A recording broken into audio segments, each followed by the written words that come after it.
My name is Anna, and a year ago, I married the love of my life, Paul. Our relationship was everything I had ever dreamed of, full of love, support, and laughter. I couldn't have been happier with how things were going. I work as an accountant mostly from home, and it's a job I enjoy. But there's more to my work life than people usually see. Paul runs his own car parts business, which keeps him busy, but we still have plenty of time together. We love spending our free time with each other, often going to parties with Paul's large group of friends, colleagues, and business partners. I always look forward to these events. I enjoy socializing and being part of Paul's world. One sunny Sunday morning, I was sitting at our kitchen table, drinking coffee and checking emails, when Paul came in with a big grin on his face. "Hey, beautiful," he said, giving me a kiss on the cheek. "Harold's throwing a barbecue at his place. Thought we could head over, have a few drinks, and catch up with everyone. You up for it?" "Sounds perfect," I replied, already excited for the evening. We arrived at Harold's house around 9 p.m. The smell of grilled food and the sound of laughter filled the air as we walked through the crowd. That's when I noticed a striking blonde woman I hadn't seen before. She was chatting with a group of people, her laughter carrying across the yard. "Who's that?" I asked Paul, nodding in her direction. His face tightened just a little. "That's Rachel, my ex-girlfriend." Before I could say anything, Harold spotted us and waved us over. "Paul, Anna, glad you could make it. Come on, let me introduce you to everyone." As we approached the group, Rachel's eyes locked onto us. Her smile widened, but it didn't reach her eyes. Well, she said in a voice that sounded overly sweet, "if it isn't Paul and his wife." The way she said wife made it sound like a bad word. I forced a smile, not wanting to let her bother me. "Nice to meet you, Rachel," I said. I extended my hand and said, "I'm Anna." Rachel looked at my hand like it was dirty, then turned back to Paul. "Polly, darling, it's been too long. You must tell me everything you've been up to." I felt annoyed at the way she called him Polly, but Paul stayed calm and stepped in. "It's good to see you, Rachel. Anna and I have been doing great. How about you? Still working at your dad's company?" Rachel's smile faded for a second. "Oh, you know me. I like to keep my options open. Unlike some people, I'm not tied down." The conversation dragged on, with Rachel making subtle digs at me while acting overly friendly with Paul. I tried to stay calm and not let her get to me, but by the end of the night, I was worn out. In the weeks after that first meeting with Rachel, I noticed she started showing up more often at our social gatherings. Each time, she seemed to go out of her way to make me feel awkward or out of place. One Tuesday evening, we were at a dinner party hosted by one of Paul's business associates. I was chatting with some of the other wives when Rachel walked over, holding a champagne glass. "Oh, Anna," she said in that sugary sweet voice, "that's an interesting outfit." I didn't know the librarian look was back in style. I glanced down at my knee-length skirt and blouse, feeling self-conscious. "I think it's appropriate for a dinner party," I said, trying to keep my voice steady. Rachel laughed, a sharp sound. "Of course you do, sweetie. Not everyone can pull off haute couture like I can." I bit my tongue, fighting the urge to point out that her dress looked more suited for a nightclub than a dinner party. Instead, I excused myself and went to find Paul. As time passed, Rachel's behavior became even bolder. She started posting pictures from our gatherings on social media, always making sure to crop me out or block my face. The captions were always little digs at my looks or personality. One day, while scrolling through my feed, I came across a particularly hurtful post. Rachel had uploaded a photo of herself next to an unflattering picture of me. The caption read, "Whose do you think is a better match for Paul? Vote in the comments." I felt my face burn with anger and embarrassment as I scrolled through the comments. Most of them were in Rachel's favor. At the end of the post, she had added, "Looks like the people have spoken. Paul must be a fool to have picked plain Jane over a beauty like me." That evening, when Paul came home from work, I decided to bring it up. "Paul, we need to talk about Rachel," I said as he walked in the door. He sighed and loosened his tie. "What's she done now?" I showed Paul the post on my phone. His face darkened as he scrolled through it. "This is unacceptable," he muttered. "I'll talk to her and tell her to take it down." "That's not enough," I said, my voice trembling a little. I want you to tell her to stay away from us. I don't want her at our parties anymore." Paul ran his hand through his hair, looking uncomfortable. "Anna, I can't do that. She's the daughter of an important business partner. I can't just ban her from social events. So what? I'm just supposed to deal with her bullying me?" I asked, my voice rising. "Of course not," Paul said, pulling me into a hug. "Look, I'll talk to her and make it clear that her behavior isn't okay. But you have to understand, I can't completely cut her out without risking my business relationships." I pulled away from him, frustration building inside me. "And what about our relationship, Paul? Doesn't that matter?" "Of course it does," he said, looking hurt. "You know you're the only one I love. Rachel is in the past. I chose you, remember?" His words should have made me feel better, but deep down, I couldn't shake the feeling that this was only the beginning of our problems. As I went to bed that night, I couldn't help but wonder if our perfect life was starting to show cracks. In the weeks that followed, Rachel's behavior became even more bold. At every party or gathering, she seemed determined to get under my skin and get closer to Paul. One night, we were at a cocktail party hosted by one of Paul's colleagues. I had chosen a simple but elegant black dress and felt confident and comfortable. That feeling didn't last long. Rachel walked into the room wearing a skin-tight red dress that left little to the imagination. Her eyes immediately locked onto Paul, and she made a direct path toward us. "Paul, darling," she said, completely ignoring me, "you look absolutely dashing tonight." Before either of us could respond, she placed her hand on Paul's arm, stroking it lightly. "Care to dance with me for old time's sake?" I felt my anger rising, but Paul smoothly removed her hand from his arm. "Thanks, Rachel, but I'm here with my wife. Maybe another time." As we walked away, I felt a small sense of victory, but it didn't last long. Throughout the night, I watched as Rachel kept trying to get Paul alone. She'd call him over to discuss business or ask for help with some made-up problem. To his credit, Paul turned her down each time, always including me in the conversation or quickly returning to my side. But the constant attention from her was wearing on both of us.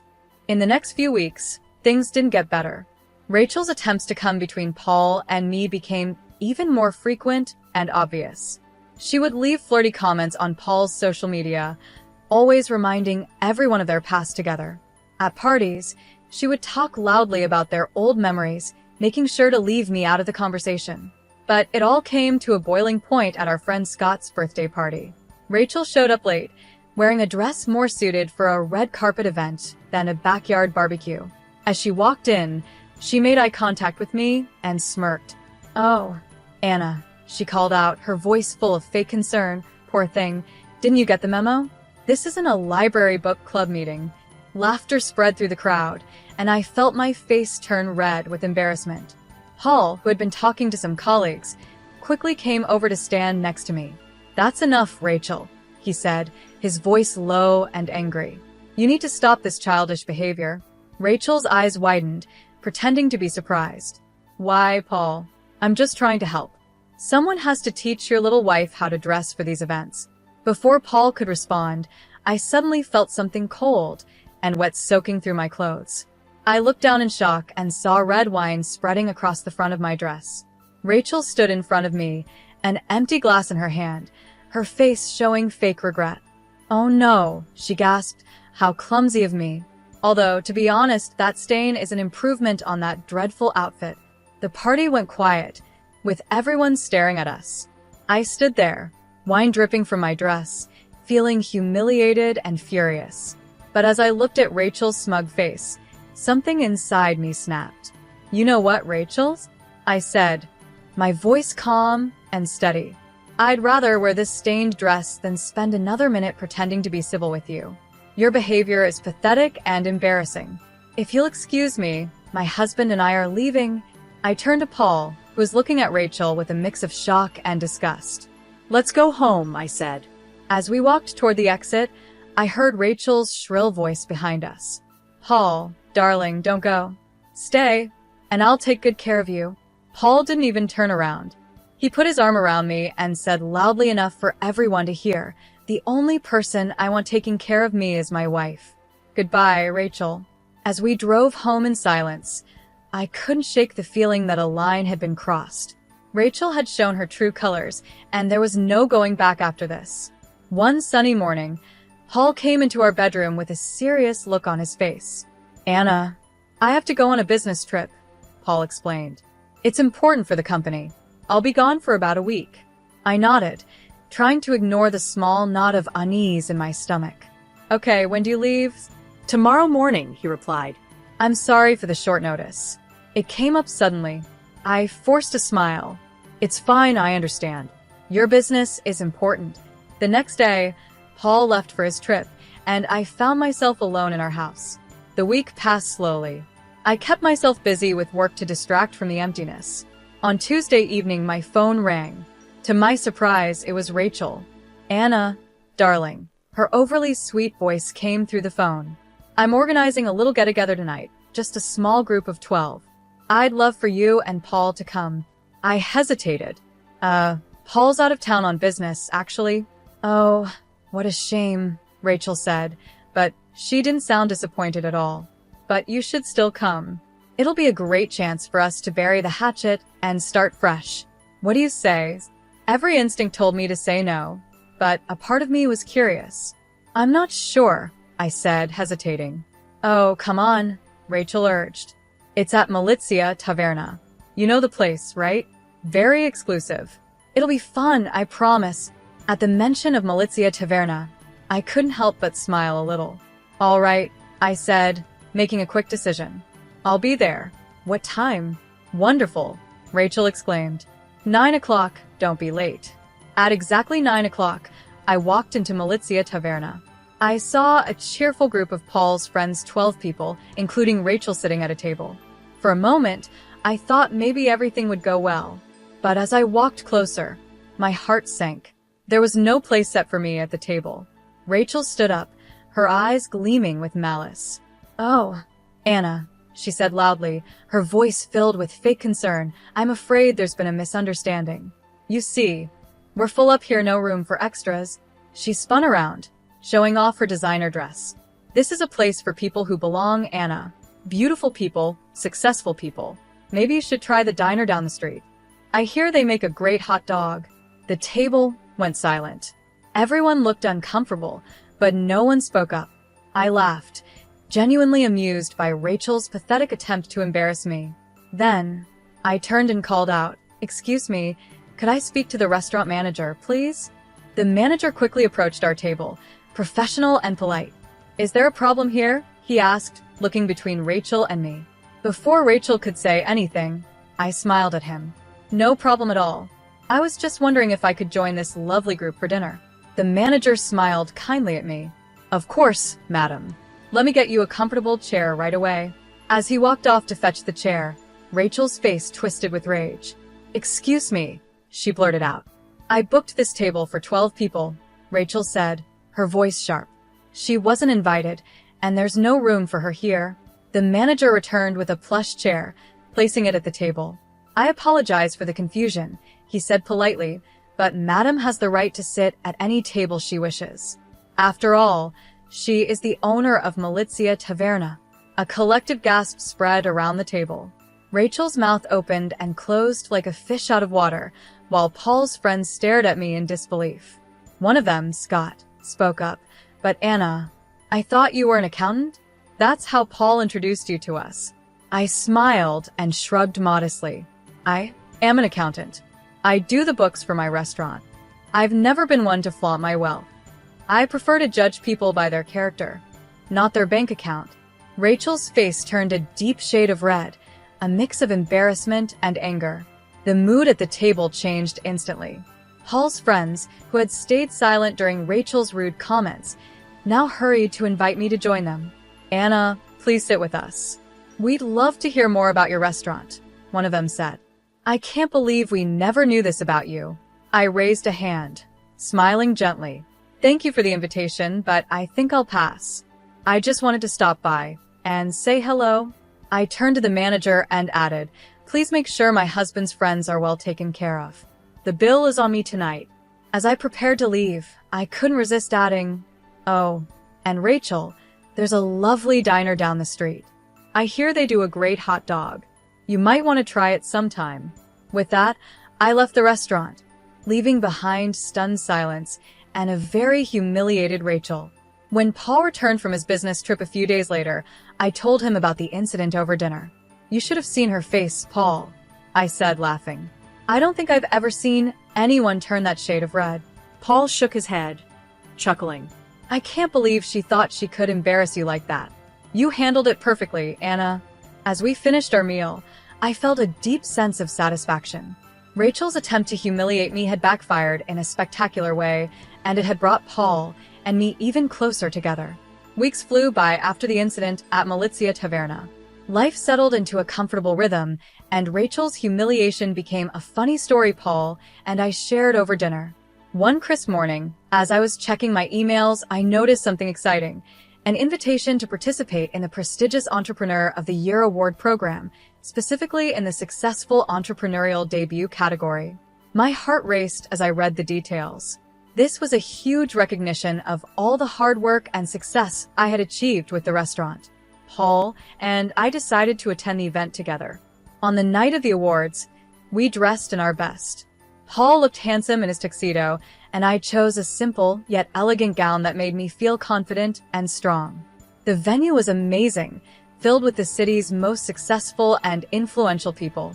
As we mingled, I saw many familiar faces, friends, acquaintances, and several of Paul's business associates. The room buzzed with excitement. At one point, Paul left to talk with some colleagues, and I stood by the champagne fountain, admiring an impressive ice sculpture. Suddenly, I heard a familiar voice hiss in my ear. "What are you doing here?" I turned to see Rachel glaring at me, her face twisted with anger. "I was invited," I said calmly, showing her my invitation. Rachel's eyes narrowed. "This event is for the rich and successful people of the city. People like me and my father. You don't belong here, you upstart. How dare you try to fit into our world? Get out before you embarrass yourself." I stayed calm, looking around the room until I spotted the people I was waiting for. Smiling, I waved to two older gentlemen in sharp suits who were talking nearby. As they approached, Rachel continued her rant, but I ignored her. When the men reached us, I warmly hugged one of them. "Dad, I'm so glad you could make it," I said, kissing his cheek. I turned to the other man and extended my hand, which he shook with a smile. "Mr. Noah, it's wonderful to see you again." Rachel's jaw dropped as she realized who the second man was. She turned to him, her voice rising in disbelief. "Daddy, what are you doing? How can you be friendly with her? She's just an accountant who got lucky and now thinks she's one of us. She doesn't belong in our world." Mr. Noah's face turned red as he listened to his daughter's outburst. His usually calm eyes were now filled with anger. "Silence," he roared, making Rachel flinch. He gestured to my father. "This man is Randy Savage, one of the most successful entrepreneurs in the country and my valued business partner. Your ignorant words could ruin a multi-million-dollar deal." Rachel's eyes widened in shock, but instead of backing down, she pushed further. "Then cancel the deal, Daddy. We don't need to do business with her family. They're beneath us." Mr. Noah's face grew even redder, anger boiling over. His voice rose, catching the attention of everyone in the room. "That's enough. Your behavior is inexcusable." He pointed a finger at Rachel. "From this moment, you're cut off. No more allowance, no more credit cards, and that luxury apartment you're so fond of? Consider yourself evicted." Rachel's mouth fell open in shock. Her father then turned to us, his tone softening. "Mr. Randy, Anna, please accept my deepest apologies for this shameful scene." He turned back to Rachel. "Leave immediately. You've shown you're not worthy of being here." At that moment, Paul pushed through the crowd that had gathered, his face full of concern and anger. "What's going on here?" he demanded. Before anyone could answer, he saw Rachel and shook his head in disgust. "I should have known. Now I remember why I broke up with you, Rachel. You never learned how to behave in polite society." Rachel's tough exterior finally broke, and tears began streaming down her face, leaving black streaks of mascara behind. "Daddy, please," she cried, reaching for Mr. Noah's arm. "I'm sorry, I didn't know." Please don't do this. But Mr. Noah pulled his arm away. I have business to discuss with my partners, he said coldly, turning his back on her. Goodbye, Rachel. As Mr. Noah walked away with my father, Rachel stood alone in the middle of the ballroom, her shoulders shaking with sobs, mascara running down her cheeks. The crowd slowly moved away, leaving her standing there, completely humiliated. The rest of the evening felt like a blur. When it was time for the award ceremony, I heard my name called for the Successful Entrepreneurial Debut category. In a daze, I walked up to the stage. As I accepted the award, I spotted my father and Paul in the audience. They were both standing, clapping loudly, their faces full of pride. Their excitement lifted my spirits, and I felt a wave of joy and accomplishment wash over me. In the weeks after the award ceremony, life found a pleasant new rhythm. The golden statue sat on our mantel, a quiet reminder of that unforgettable night. Paul and I continued to attend parties with his friends and business associates, but without Rachel's toxic presence, the gatherings became much more enjoyable. The atmosphere was lighter, the conversations more real, and there was more laughter. One evening, as we were getting ready for another social event, Paul came up behind me while I was putting on my earrings. He wrapped his arms around my waist and said, "You know, I've noticed how much more fun these parties have been lately." I smiled at him in the mirror. I was just thinking the same thing.